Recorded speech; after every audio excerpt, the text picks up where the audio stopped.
The Greeks had the maxim, know thyself. How do we come to know ourselves in terms of our personalities and, more importantly, potential? Well, one of the first ways to come to know yourself is to understand that you don't. You can learn to kind of watch yourself like you're watching a stranger, but you have to adopt a position. It's a position of radical humility, I would say.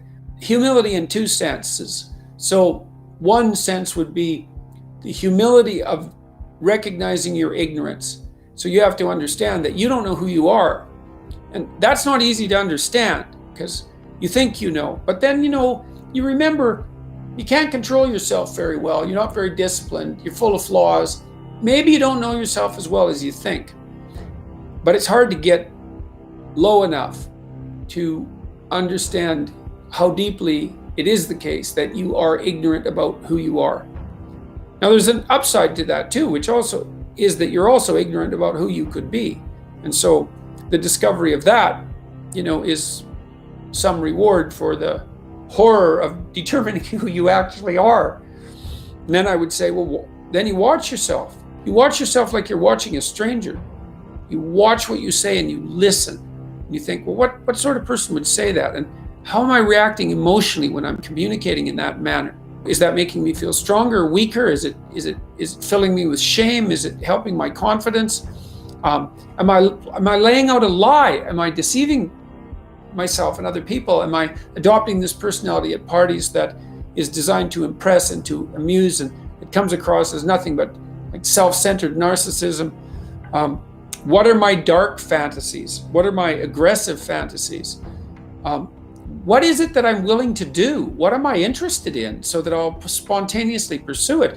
What do I procrastinate about and why? What am I unwilling to do? What do I think is good? What do I congratulate myself for accomplishing? And what do I berate myself for failing to confront and to implement? Those are all incredibly complicated questions, and you don't know the answers to them. So that's a start. And then in terms of potential, well, you'll discover a little bit more about your potential as you discover who you are, especially the darker parts of yourself, because then you discover your potential for mayhem. There's some real utility in that. It's actually something that strengthens you, because the first thing that a realization like that can in fact produce is the ambition to incorporate that dangerousness into a higher order personality. And that can make you implacable. That can make you someone who can say no when you need to say no. That can make you someone who won't avoid necessary conflict. And so that's unbelievably useful. And so that's one of the potentials that you might discover. The other thing you do to discover your potential is you challenge yourself. It's like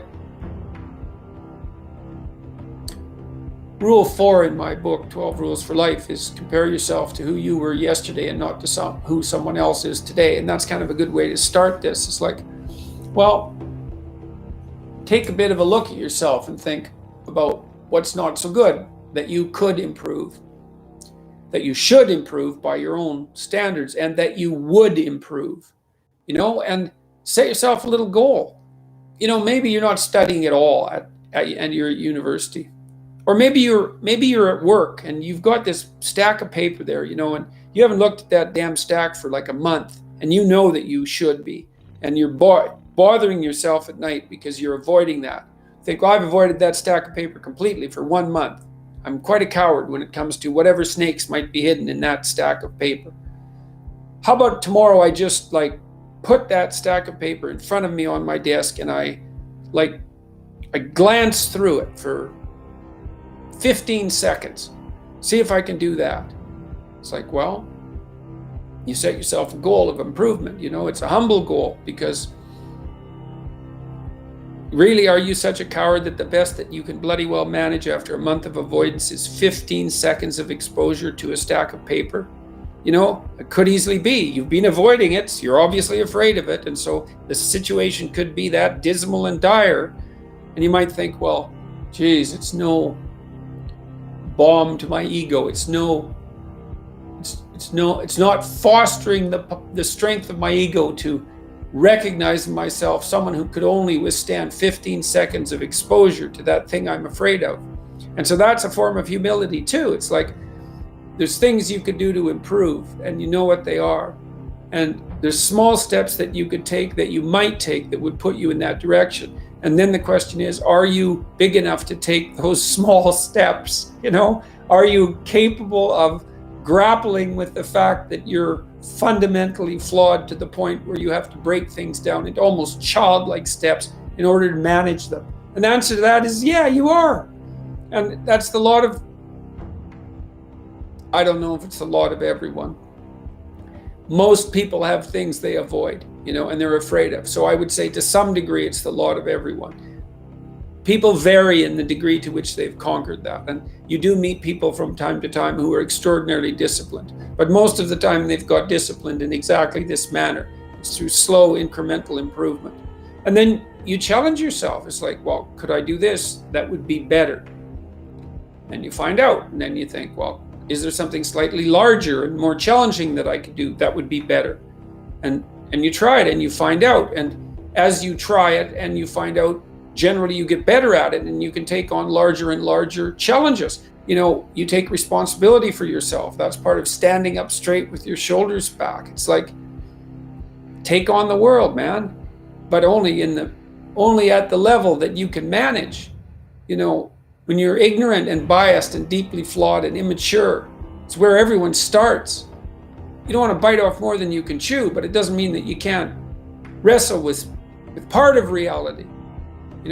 Some part that's small enough so that you have a good shot at victory. And to put yourself together, first steps towards that is to allow yourself to be a fool, right? It's because you don't know what you're doing. You have to admit that. And there's going to be a loss of ego or destruction of ego, arrogant ego that necessarily accompanies that. But you need the loss of that arrogant ego because it's precisely what's interfering with your movement forward. It's part of the adversarial process, mythologically speaking, that stops moral progress. You're too proud of who you think you are to notice what you're like so that you could change properly. You don't want to sacrifice that part of yourself. It's probably associated with some delusion that helps you maintain a positive, although very fragile self-image, in the absence of genuine effort. It's not to be recommended. You know yourself by watching and paying attention. It's watching like you're a snake. A snake watches like cold-bloodedly with no emotional reaction, just to see what's there. It doesn't allow, symbolically speaking, doesn't allow what is wanted or desired to interfere with what is observed. So you watch yourself like that, as if you don't know who you are. Well, that's the beginning. And then you challenge yourself continually to see how far past yesterday you can push today and tomorrow, and to continually experiment with expanding the domains not only of your competence but of your ability to increase that competence. And the upper limit to that is proportional to the moral effort that you put into it. The more that's guided by the highest of all possible visions, right? The alliance with the highest of all possible conceivable good. And the more it's accompanied by truth in speech and action, the more you will develop your potential. And you also, I suppose, have to be willing to undertake that as an adventure, because it's a hell of a thing to bear that kind of responsibility. It takes a person out of the ordinary. It takes them out of themselves. And there's an alienation and an isolation that goes along with that, and a great sorrow, all of that together. But there's deep meaning to be had in it, and there isn't anything better that you can do. So that's the answer to that question.